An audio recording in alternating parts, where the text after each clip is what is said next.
Esta primera fase de la Cátedra de Introducción a los Derechos Humanos está constituida de cuatro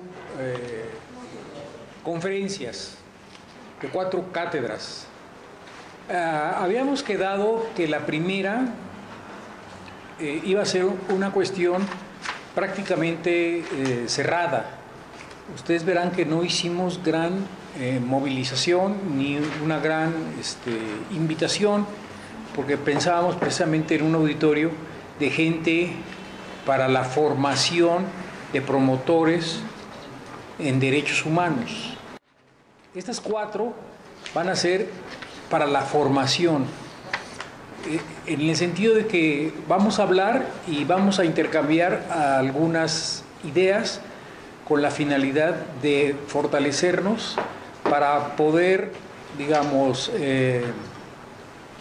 estudiar, educar, defender, participar en la defensa de los derechos humanos en donde estemos, siempre y cuando que, con la idea de que, bueno, estamos formando un grupo ahora en la Ciudad de México, ¿no? En la Ciudad de México, un grupo de Morena, un grupo de Morena. Le llamamos introducción porque cuando empezamos a analizar, y quien sabe más de esto, de lo que son los derechos humanos, nos damos cuenta de que son extraordinariamente amplios. Vamos, amplios en profundidad, pero también son amplios en cantidad, y cada vez hay más reconocimiento de las necesidades y de los derechos que se tienen para que una persona pueda desarrollarse de manera óptima, de manera feliz, ¿sí? De manera adecuada. Y entonces, bueno, los derechos van de alguna manera creciendo de tal forma que no es tan, digamos, tan fácil ni tan en corto plazo abarcarlos todos, porque nosotros estamos viendo que hay toda una crisis de los derechos más inmediatos, ¿no? De los derechos políticos, de los derechos personales, de los derechos ambientales. Entonces ahora esta primera cátedra, esta primera plática con ustedes, se va a tratar de que sea una introducción. Y vamos a tener otras tres con la finalidad de profundizar un poco más sobre qué son los derechos, ¿sí? Y en qué condiciones se está viviendo, tanto en México como internacionalmente.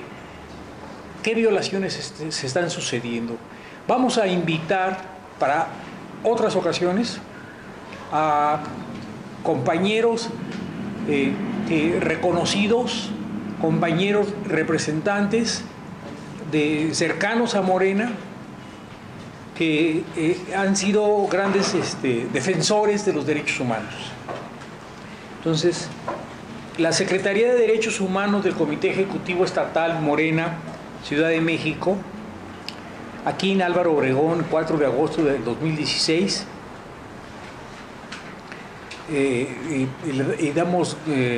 agradecemos al Comité de Álvaro Obregón por prestarnos este espacio de lucha democrática. Sean bienvenidos todos y todos ustedes, militantes, promotores de los derechos humanos. Primera cátedra de introducción a los derechos humanos. Antes de esto, quiero agradecerles a los compañeros del Comité Ejecutivo Estatal, a Patti Leguno, que veo que está aquí con nosotros, que nos está ayudando a la filmación de esta presentación, y a todos ustedes por su participación. También quiero hacer un agradecimiento al compañero Antonio Romero, que es aquí el secretario de organización del delegacional, que nos ha permitido hacerlo en este lugar, porque hay muchas reuniones y hay poco espacio allá en el comité ejecutivo de Antonio Maura. Y es por eso que probablemente esta y otras, si nos dan permiso, vamos a hacer las reuniones en este local que está pues bonito y accesible. Gracias. También quiero presentarme, compañeros, en el sentido de que, bueno, yo soy el responsable de la Secretaría por parte del Comité Ejecutivo Estatal. Fui nombrado legalmente en el mes de octubre del año pasado y hemos tratado de difundir, de defender hasta donde es posible lo que corresponde a los derechos que más frecuentemente han sido violentados. Yo soy académico de la UAM, soy académico de la UNAM, soy médico, profesor y militante de izquierda. Si les digo 30 años, ahí lo dejamos, ¿no? Porque quizás sean más. Militante de izquierda, esa es la realidad. No he militado en ningún otro partido que no haya sido democrático o de izquierda totalmente. Ahora orgullosamente de Morena. Aquí con nosotros está el compañero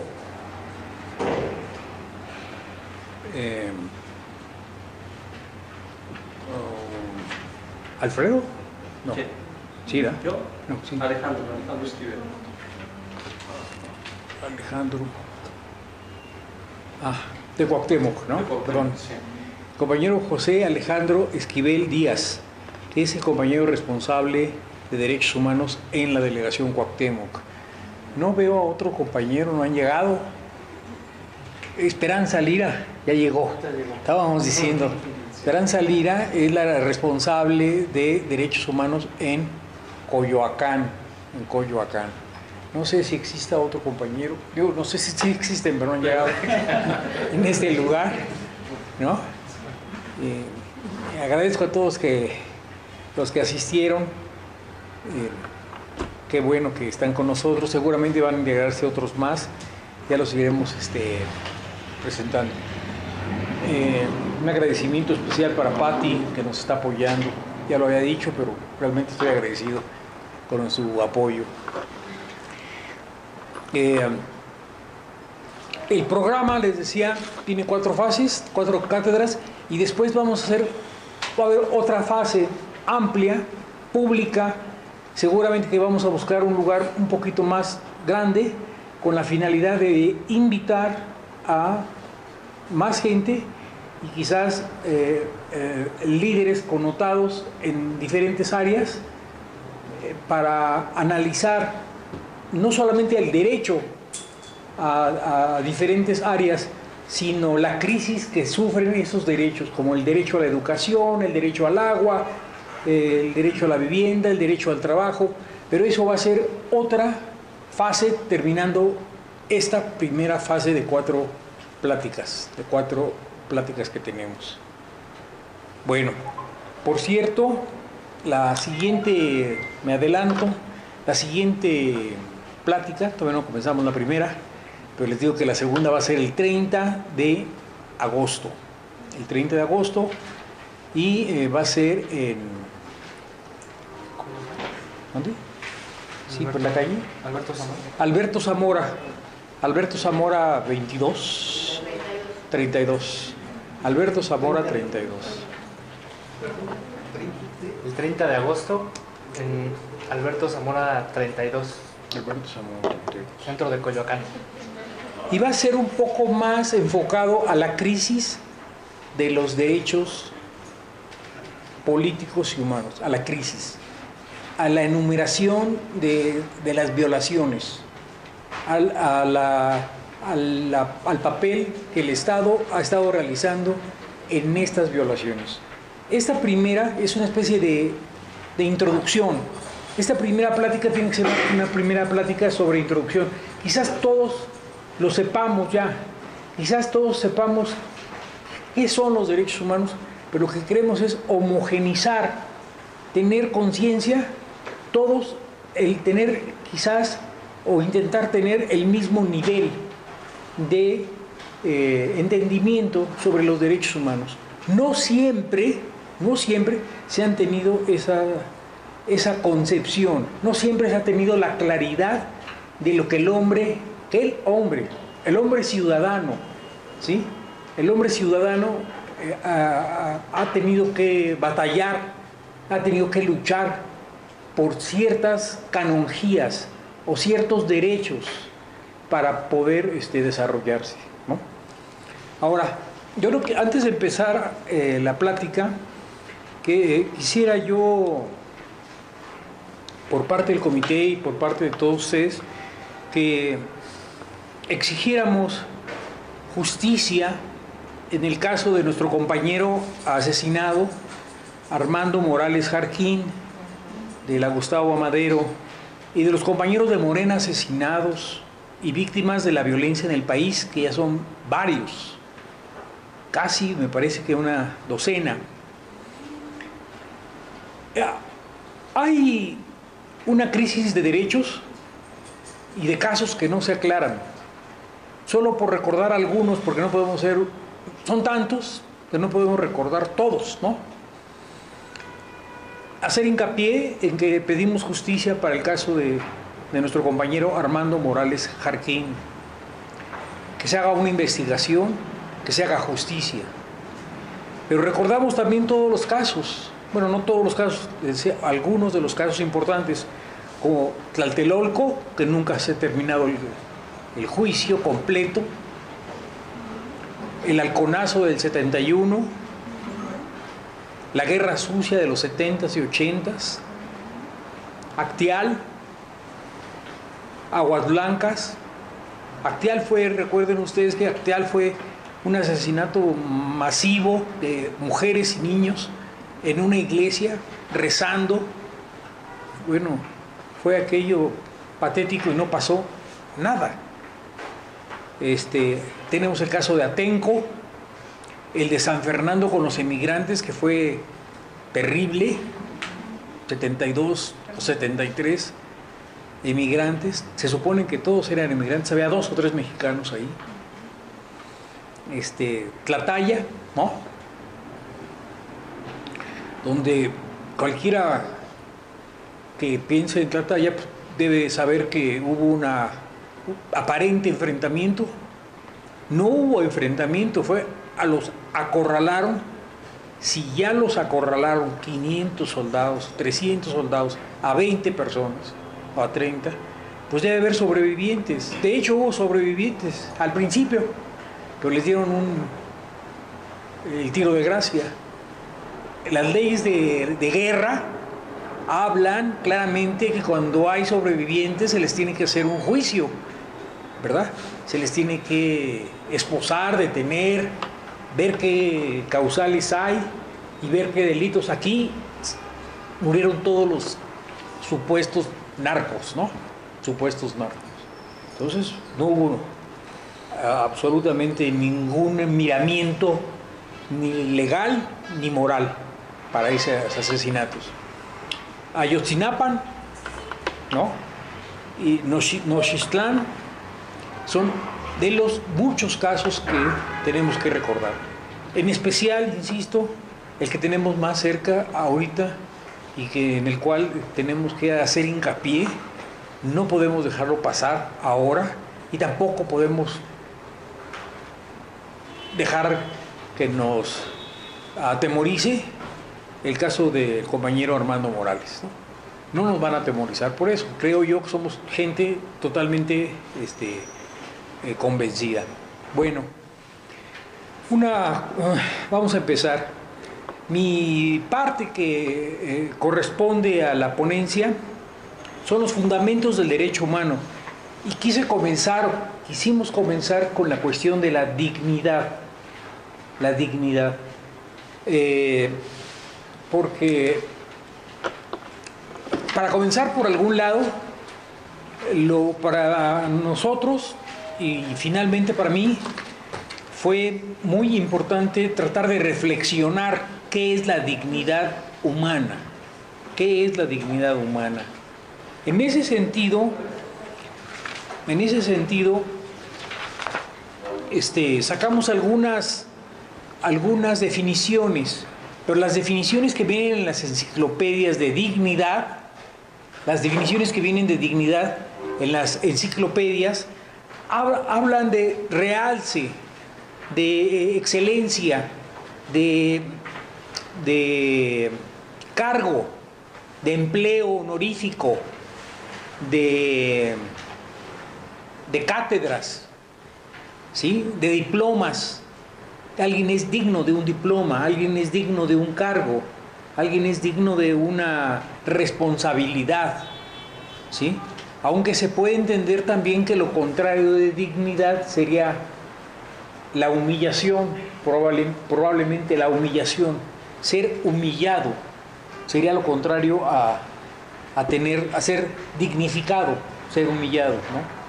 Bueno, en ese sentido, vimos otra definición en la que dice, de latín, dignitas, que se traduce por valioso, algo que es muy valioso. La dignidad es algo muy valioso que hace referencia al valor inherente al ser humano en cuanto a ser racional, dotado de libertad y poder creador. Pues las personas pueden modelar y mejorar sus vidas mediante la toma de decisiones y el ejercicio de sus libertades. Aquí nos parece que esta definición está un poco limitada. Está un poco limitada desde el punto de vista que nosotros queremos verlo.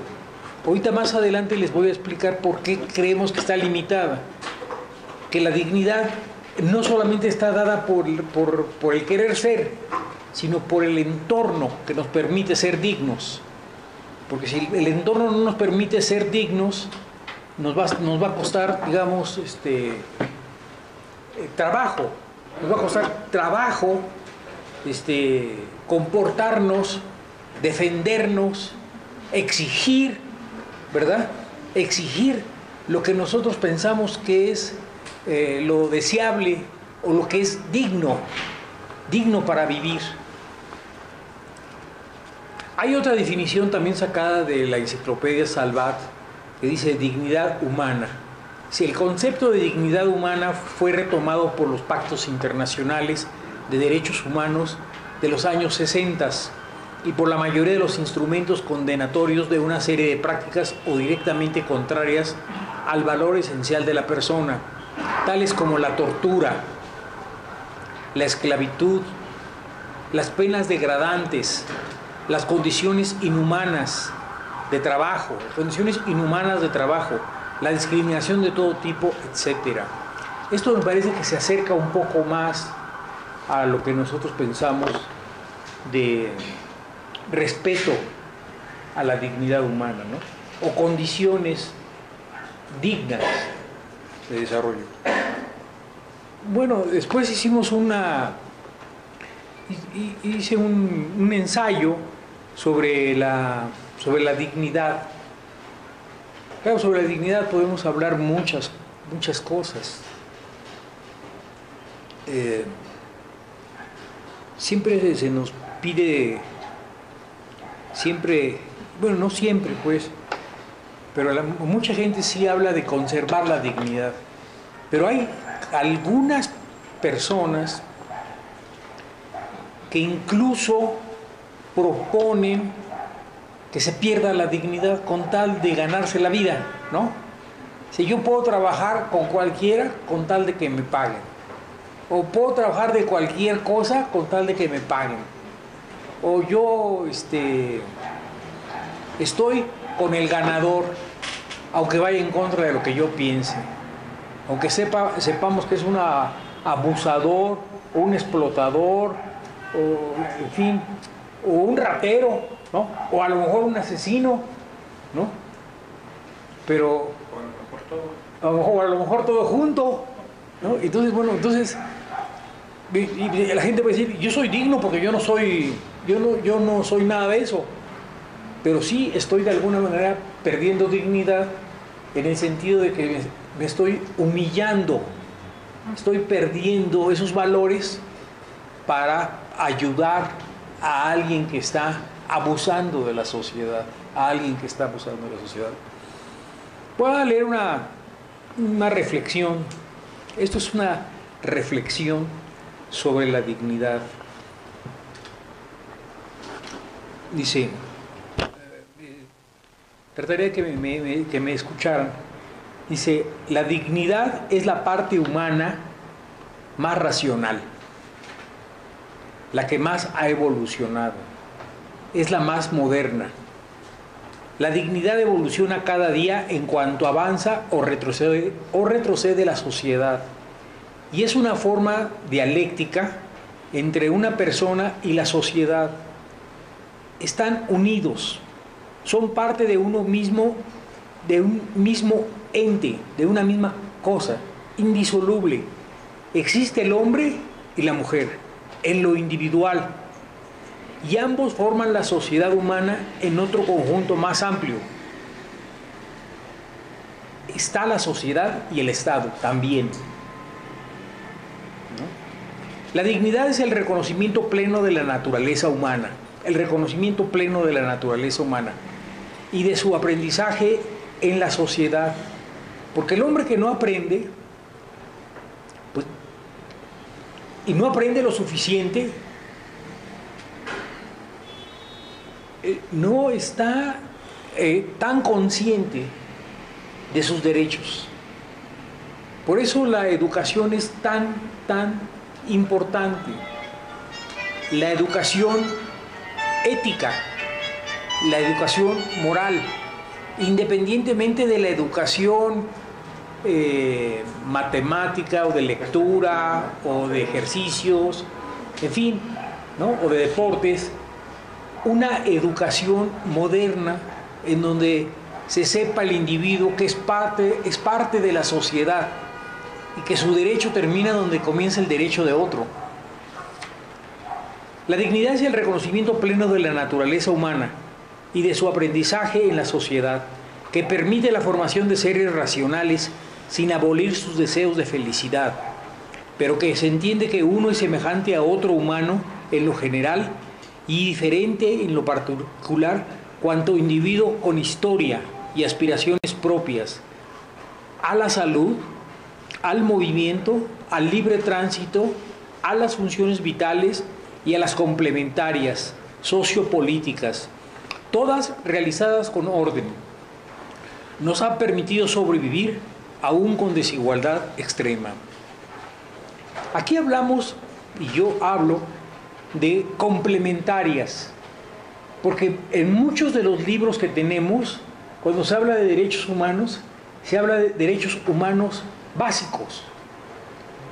Y nosotros estamos hablando de derechos humanos no solamente de los básicos, no solamente de la alimentación, no solamente de la casa, no solamente del agua, del abrigo, del resguardo, ¿sí? Sino que estamos hablando también de la educación, del trabajo, de las condiciones de trabajo, de las condiciones familiares, del desarrollo de las condiciones para un niño, de la protección de los ancianos. Son complementarias, del derecho político, del derecho a la salud, en fin. Todas estas realizadas con orden nos han permitido sobrevivir aún con desigualdad extrema. La dignidad es parte de la satisfacción de los elementos o necesidades primarias vitales.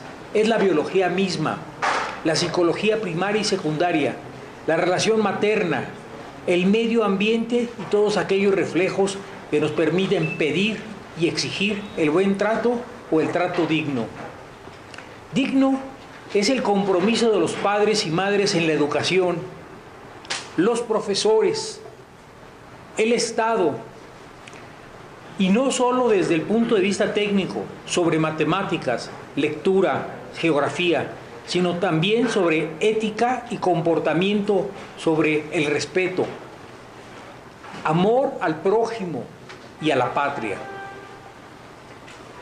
Cuando aquí hablamos de la patria, recuerdo una anécdota de una ciudadana que tuvo 4 o 5 hijos y llegan después de una batalla de los espartanos, llegan y le dicen que sus hijos murieron. Y ella pregunta, yo no pregunté si mis hijos viven, pregunté si ganamos o perdimos la batalla para defender a Esparta. Lo que le interesaba a la mujer era la defensa de la sociedad, la defensa de la comunidad. Y lo que le estaban diciendo era que había perdido a sus hijos. Claro que también le importaba eso, pero sabía el peligro en el cual estaban sus hijos, sabía el peligro en el que estaban yendo a la batalla para defender a Esparta.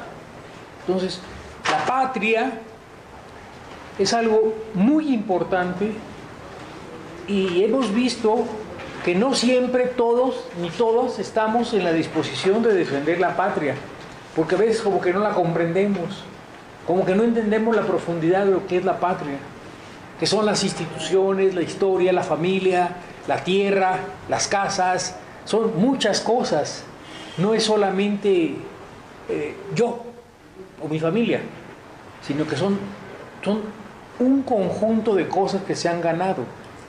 Y cuando a veces se han hecho llamados a defender la patria, son pocos los mexicanos, así está la historia, son pocos los mexicanos que se presentan a luchar. Porque cuando dice que Pancho Villa tenía 40,000 hombres, ellos estaban luchando por sus intereses, pero también por la patria. Pero 40,000 en una patria de 10 millones son pocos, finalmente, aunque era un ejército muy grande, digamos, pero son pocos. O cuando Zaragoza dijo, vamos a defender Puebla, pues nada más se presentaron como 1,000, ¿verdad? 1,000 ciudadanos a tratar de defender el país. Los otros millones de mexicanos se quedaron en su casa o se escondieron, ¿no? Pero no fueron. En Morena ya somos 1 millón, ¿no? En Morena ya somos 1 millón para defender la patria, ¿no? Bueno, siendo jóvenes y adultos y hombres, es necesario establecer compromisos sociales de respeto al prójimo, al estudio, al trabajo, de protección individual, de protección de la sociedad, de la comunidad y de la patria. La comprensión de las principales leyes que nos rigen. Comprensión de las principales leyes que nos rigen. Existen leyes que tenemos que modificar. Primero aprender, primero leer, luego aprender, pero algunas modificar. Queremos modificar, nosotros Morena queremos modificar muchas leyes para el beneficio de todos los mexicanos, pero para dignificarnos, porque nos han estado acorralando, por no decir humillando, ¿no? Hemos estado perdiendo espacio. Sin embargo, yo creo que somos un partido con dignidad, porque no hemos hecho tratos en contra de nosotros mismos.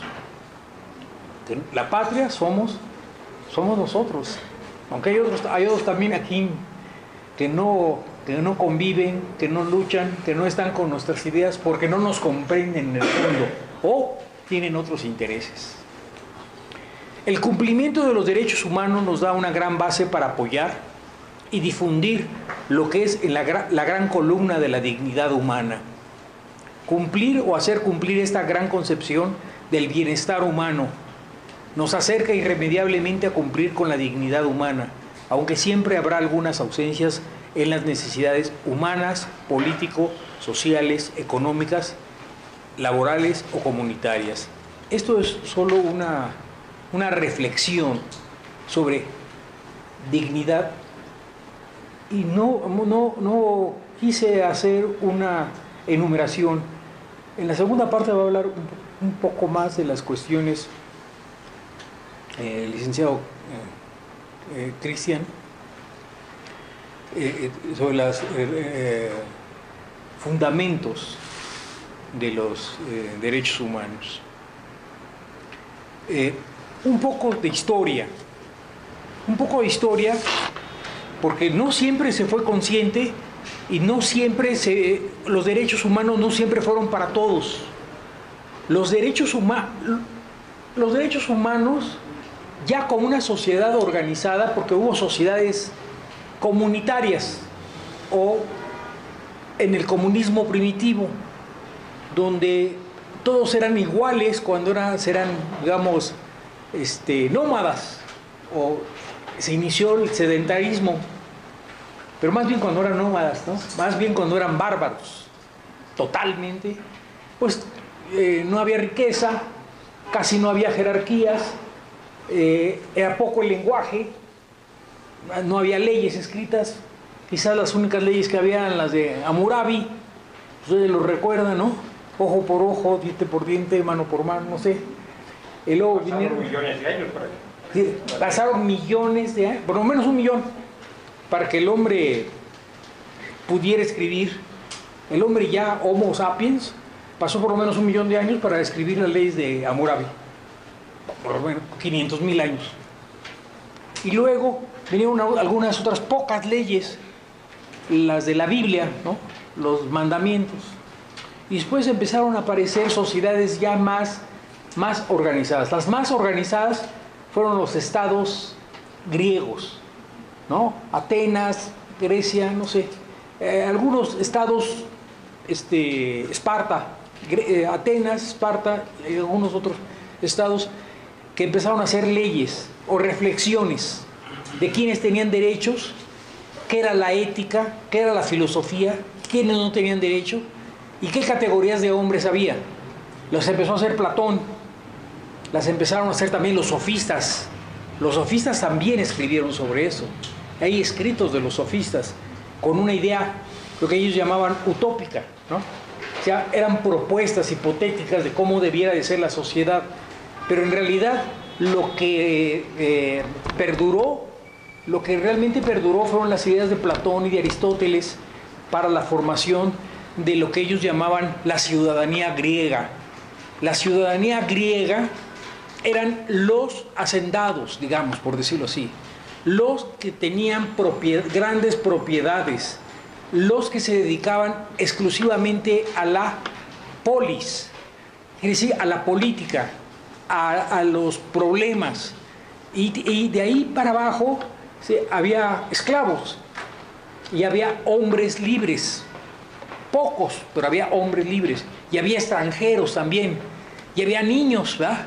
Y había mujeres, pero que los únicos que tenían derechos totales, absolutos, sobre los recursos naturales, o sobre la casa, o sobre el dinero, poco, sobre la riqueza, eran los ciudadanos. Los ciudadanos no eran más que unos cuantos, ¿verdad? Los que iban al Senado, los que probablemente iban algunos a la guerra, a dirigir la guerra, no iban al frente, pues, pero iban a la guerra, pero los ciudadanos eran pocos. Pero ahí se empezó a formar lo que fueron los estados o los gobiernos y los individuos. Pero los únicos ciudadanos, los únicos que tenían ciertos derechos o más derechos, o totalmente los derechos, eran los ciudadanos griegos. Ahora, después de eso, pasaron muchos años y nos encontramos con revoluciones. La Revolución Inglesa, la Revolución Francesa, en la cual los trabajadores, en la inglesa son empresarios y trabajadores. Empresarios y trabajadores que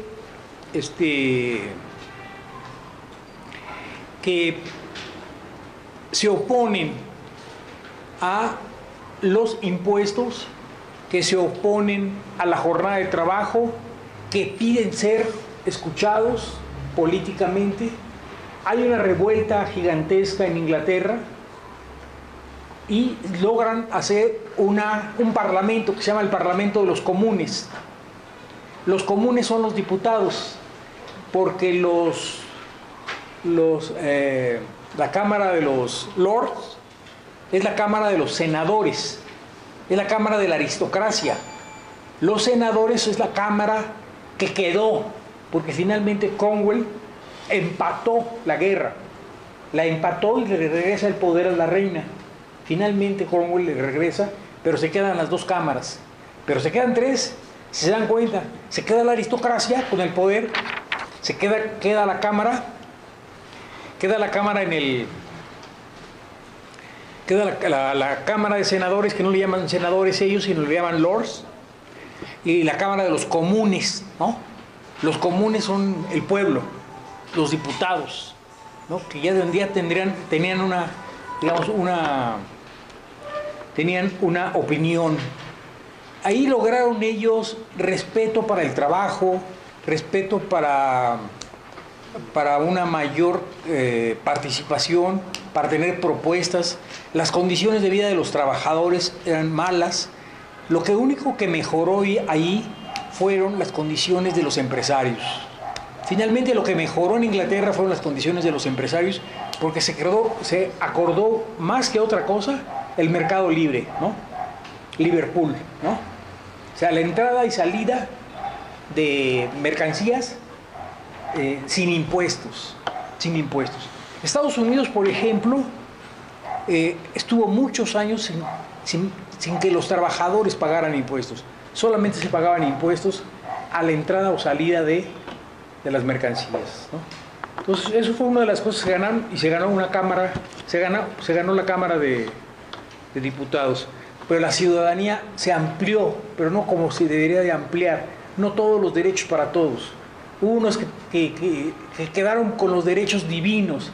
La aristocracia reclama que todos los derechos naturales, sociales, políticos, históricos, son para ellos. Incluso todavía lo reclaman. Todavía reclaman, la aristocracia todavía reclama que todos los derechos son para ellos. La Primera Guerra Mundial y la Segunda Guerra Mundial fueron provocados por la aristocracia, fueron provocados por Alemania, fue provocado precisamente por quererse apropiar de repúblicas que ya estaban siendo democráticas. Y ese fue uno de los problemas. Uno dice, ¿por qué surgió la Primera Guerra Mundial? Por eso. ¿Por qué surgió la Segunda Guerra Mundial? Por eso. ¿Sí? Porque, no sé, Guillermo II y Guillermo I de Alemania querían siempre ocupar Rumanía o querían ocupar Polonia, en fin. Pero de ahí surgieron las guerras, por querer tirar a las repúblicas. Porque aquí hay una contradicción seria entre gobiernos aristocráticos y república. Es una contradicción. La república es de los ciudadanos, y los reinos, pues es de los reyes, ¿verdad? Ahora hay algo, digamos, revuelto. También yo les quisiera decir, no quisiera yo alargarme demasiado, que la Revolución Francesa amplió también los derechos, pero también los amplió para los propietarios, hombres, ¿sí? El que no tuviera propiedades no tenía derecho a ser ciudadano. Fue un avance, pero no fue una revolución completa. Nosotros podríamos hablar de una revolución más completa, digamos, más íntegra. Y yo diría que la revolución, por ejemplo, rusa, la revolución china, principalmente a la rusa, le dio posibilidades a los campesinos y le dio posibilidades principalmente a los obreros de tener derechos sindicales, derechos ciudadanos, derechos a la educación, derecho al trabajo. Incluso uno de los primeros artículos de la Constitución rusa dice: el que no trabaja no come. Así decía. Creo que el primero o segundo artículo de la Constitución rusa. Bueno, China también hizo una gran revolución. Toda la forma servil y esclavitud que había de gentes, miles de millones de gentes que no tenían ningún derecho y que eran dinastías, fueron abolidas por Mao Zedong, y eso fue un progreso. Fue un progreso que dio posibilidades a que todos desearan estudiar, desearan trabajar, decían un mundo con posibilidades. Fue un gran cambio, un salto gigantesco en la historia de los derechos humanos. No es una invención los derechos humanos. Los derechos humanos no son el producto de que 10 intelectuales en una universidad de los Estados Unidos se hayan puesto a pensar qué cosas son los derechos, ¿no? Sino que los derechos son la historia misma de la lucha de clases, de la lucha de los ciudadanos, de los obreros, exigiendo educación, exigiendo trabajo, exigiendo condiciones de vida mucho mejor que las que ha tenido, o que las que nunca ha tenido, ¿no? En todos los países, en todos los países ha habido lucha de clases. Ahora, después de la Segunda Guerra Mundial, nosotros entendemos que después de la Segunda Guerra Mundial,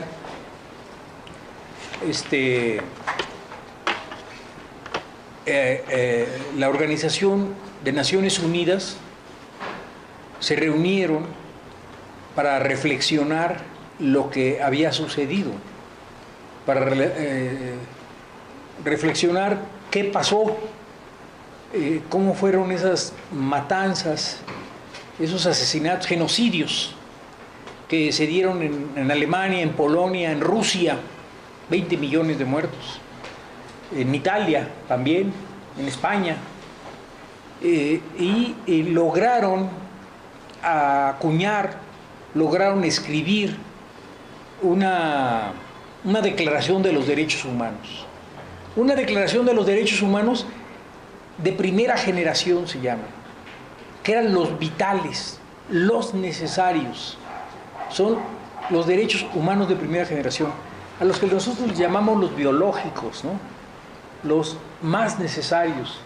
Pero en la Segunda Guerra Mundial hasta los necesarios se les quitaron a los judíos y a los comunistas y a los socialistas, pues, ¿no? Porque muchas veces se dice que se murieron muchos judíos, pero también murieron muchos comunistas, muchísimos, y anarquistas también, ¿no? Y japoneses. ¿Mandé? Y japoneses. Eso a veces se nos olvida, que fueron 2 bombas que está fuera de todo raciocinio, de todo derecho, porque la guerra debe tener ciertos parámetros. Estados Unidos lo que debió haber, es pasado, debió haber cercado a Japón. Lo que tenía que era bombardear los barcos, los aviones, a los soldados, pero bombardeó 2 ciudades, ¿no? Hiroshima y Nagasaki, ciudades con niños, con mujeres. O sea, eso es inaudito lo que hizo. Población civil. Población civil. En contra de las leyes de la guerra. Están en contra de las leyes de la. Creo que tienen 100 años las leyes, 150 años. No se puede atacar poblaciones civiles. Pero ahora ya la guerra ha perdido toda norma.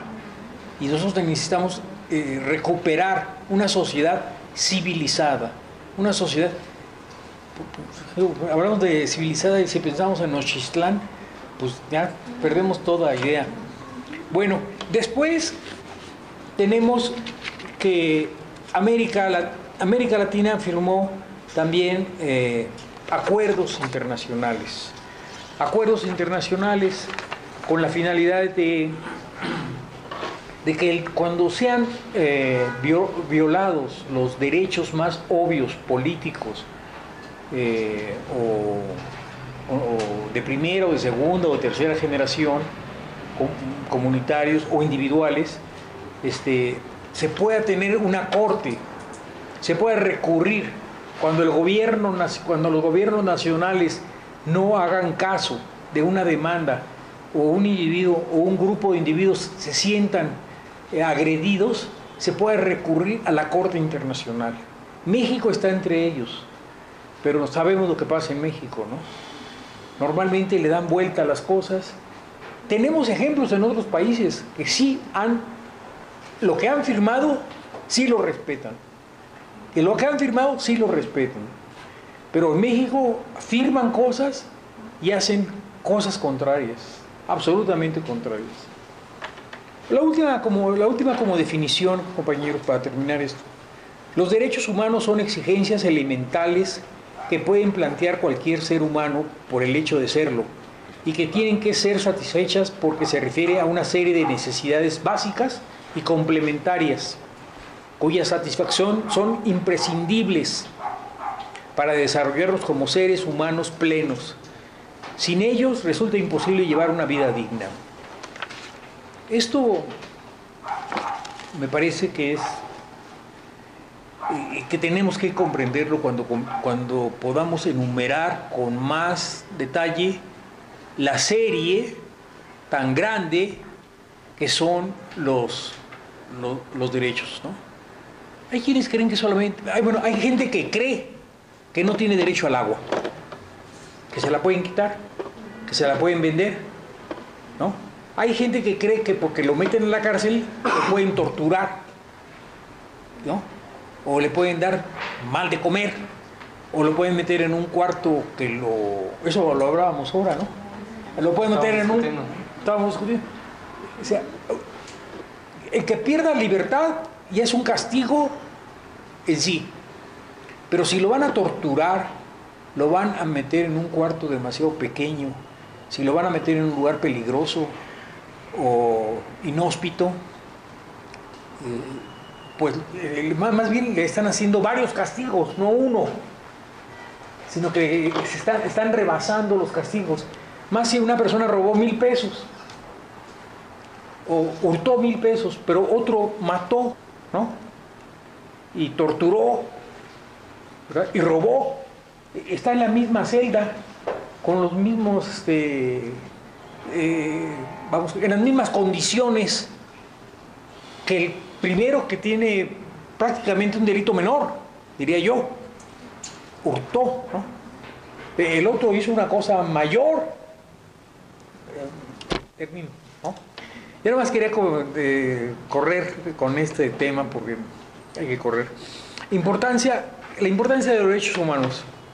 Estábamos hablando ahí con los compañeros de derechos humanos y en la Secretaría de que se requiere de un nuevo contrato social. Los derechos humanos requieren de un nuevo contrato social. ¿Qué quiere decir esto? Requerimos de un